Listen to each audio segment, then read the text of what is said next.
सुमन को पढ़ने लिखने का बहुत शौक था, लेकिन किसी कारण उसके घर वालों ने उसकी शादी एक गरीब घर में राघव नाम के लड़के से कर दी। शादी के बाद भी सुमन को पढ़ने का कभी मौका नहीं मिला। राघव एक दफ्तर में काम करता था। धीरे धीरे उनके घर की आर्थिक स्थिति खराब होती जाती है और सुमन को भी काम करने की जरूरत पड़ गई थी। वो एक घर में काम करने के लिए जाती है, जहाँ की मालकिन उससे कहती है, ये बताओ कि तुमने पहले कहीं पर काम किया है या यहाँ पर पहली बार कर रही हो? हाँ मैडम, हमें सब आता है। अपने घर में तो हम झट से काम पट से आराम किया करते थे। आपको कभी भी किसी भी काम को करने की कोई जरूरत नहीं पड़ेगी। जुबान तो बहुत चलाती हो, इसी तरह हाथ पैर भी चला लोगी तो तुम्हारे लिए अच्छा रहेगा। कल से आ जाना काम पर। 10,000 महीना पगार होगी और मुझे काम अच्छे से चाहिए। छुट्टी मत करना, कोई बहाना मत करना। जी मैडम, आप जैसा कहेंगी मैं वैसा ही करूँगी। इतना कहकर अब सुमन वहाँ से चली जाती है। शाम के समय वो अपने हस्बैंड से कहती है, सुनिए जी, आज मैं काम देखने गई थी। जहाँ काम देखने गई थी ना, वहाँ की मालकिन थोड़ी खड़ूस लग रही थी, लेकिन धीरे धीरे जैसे ही वो मेरा काम देखेगी तो खड़ूस नहीं रहेगी। पैसे भी सही नहीं दे रही। 10,000 महीना। अब आप भी काम करना और मैं भी काम करूँगी। अब हम घर आराम से चला पाएंगे। अरे ये तुम क्या कर रही हो? अब तुम काम करोगी, वो भी दूसरों के घर में, नौकरों का काम? नहीं नहीं नहीं नहीं, तुम ये काम नहीं करोगी। तुम इतनी पढ़ी लिखी हो, समझदार लड़की हो, तुम्हें ये काम करना शोभा नहीं देगा। अजी आप ये कैसी बातें कर रहे हैं? आज के जमाने में पति पत्नी मिलकर काम करते हैं तभी घर चलता है। तो क्या हुआ अगर मैं आपसे ज्यादा पढ़ी लिखी हूँ? काम कोई छोटा बड़ा नहीं होता। अब भला मुझे कौन सा सरकारी नौकरी मिलने वाली है? भगवान ने चाहा तो तुम्हें भी सरकारी नौकरी मिल जाएगी कभी ना कभी, लेकिन तुम यह काम मत करो। आप चिंता मत कीजिए, सब ठीक होगा। मैं भी तुम्हारे साथ घर संभालना चाहती हूँ। अच्छा ठीक है बाबा, तुम्हें जो करना है करो। इतना कहकर अब दोनों खाना खाते हैं। ऐसे ही एक दिन और बीत जाता है और अगली सुबह सुमन काम पर चली जाती है, जहाँ वो पूरा काम करती है और फिर सफाई करने वो मालकिन के बेटे के कमरे में जाती है, जहाँ उसकी बहुत सारी किताबें रखी थी। किताबों को देखकर सुमन कहती है, ये क्या, यहाँ तो बहुत सारी किताबें हैं, ये तो देखी हुई लग रही हैं। सुमन उन किताबों को देखकर उन्हें पढ़ने लगती है। इतनी ही देर में वहाँ पर मालकिन का बेटा नितिन आ जाता है और सुमन को देखकर कहता है, अरे तुम कौन हो और यहाँ मेरे कमरे में क्या कर रही हो? अरे छोटे मालिक, आप माफ करना, मैंने आपकी किताबों को हाथ लगाया। वो सब छोड़ो और ये बताओ कि तुम हो कौन और यहाँ क्या कर रही हो मेरे कमरे में? छोटे मालिक, वो बस मैं आपकी कुछ किताबें साफ कर रही थी और कुछ नहीं। मैं आज ही यहाँ आई हूँ काम करने के लिए। क्या तुम्हें पढ़ना आता है? ज्यादा नहीं, बस 12वीं क्लास तक ही पढ़ी हूँ। अच्छा, तो तुम यहाँ ये सब काम क्यों कर रही हो? आगे पढ़ाई क्यों नहीं की तुमने? हम गरीबों के नसीब में नहीं है ये सब मालिक। हम तो बस 2 वक्त की रोटी के लिए दिन भर मेहनत करते हैं और अपना गुजारा चलाते हैं। और अब हमारी कहाँ है उम्र पढ़ने वाली? अरे ऐसा कुछ नहीं है, पढ़ने की कोई उम्र नहीं है। तुम अब भी पढ़ सकती हो, पता है तुम्हें? दोनों आपस में बात कर ही रहे थे, तभी वहाँ पर मालकिन आ जाती है और दोनों को देखकर कहती है, यहाँ ये सब क्या हो रहा है? और तुम सुमन, तुम यहाँ काम करने आई हो या बातें करने? कहा था ना चुपचाप काम करना। माफ कीजिए मालकिन, मैं भी करती हूँ सारा काम। इतना कहकर अब सुमन वहाँ से चली जाती है। यूं ही कुछ दिनों तक सुमन काम करके अपना घर चलाती है।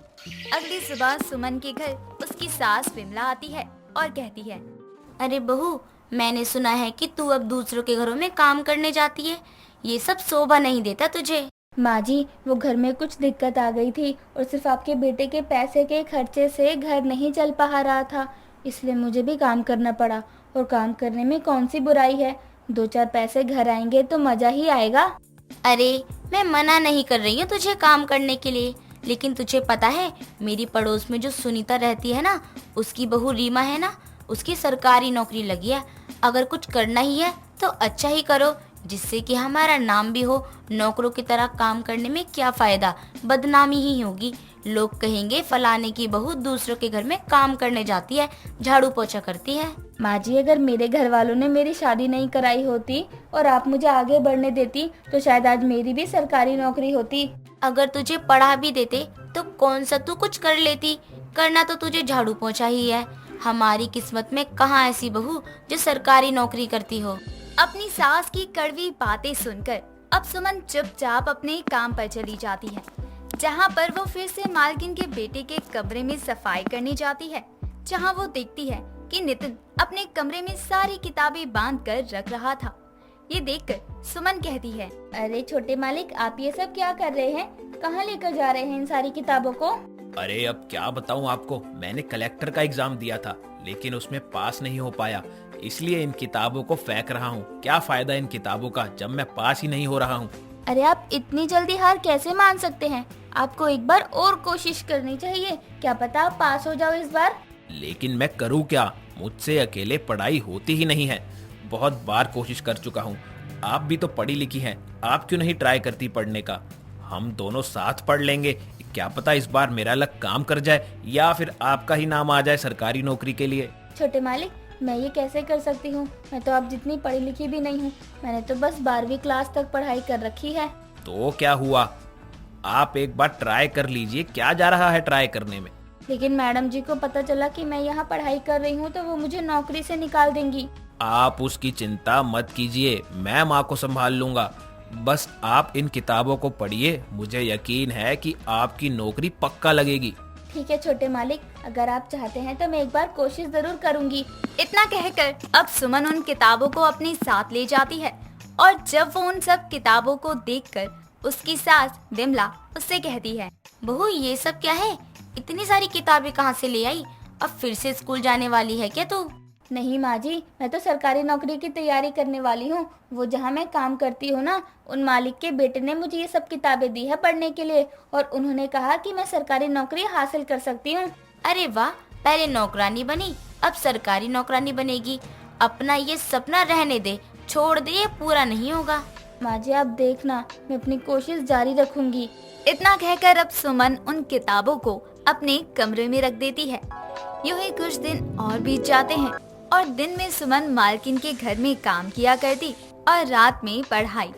और फिर कुछ समय बाद सुमन के एग्जाम की डेट भी आ जाती है और नितिन सुमन से कहता है, सुनिए, आप इतने दिनों से पढ़ाई कर रही हैं, अब एग्जाम की डेट भी सामने आ गई है, तो अब आप तैयार रहना एग्जाम के लिए।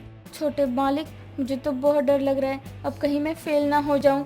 अरे दीदी, आप इतना मत सोचो, बस जाकर तैयारी करो और सब ठीक होगा। कुछ दिन और ऐसे ही बीत जाते हैं और अब सुमन एग्जाम देने जाती है। एग्जाम के कुछ समय बाद अब उसका रिजल्ट आता है तो नितिन सुमन को बताता है कि सुमन एग्जाम में पास हो गई है और उसे सरकारी नौकरी मिल गई है। ये जानकर सब हैरान थे और उन दोनों को बात करते हुए देखकर मालकिन कहती है, क्या कर रही हो तुम? आजकल बहुत बातें करने लगी हो, काम से निकाल दूंगी मैं तुम्हें। मालकिन, आप क्या निकालेंगी? मैं खुद ही जॉब छोड़ रही हूँ, अब मुझे सरकारी नौकरी मिल गई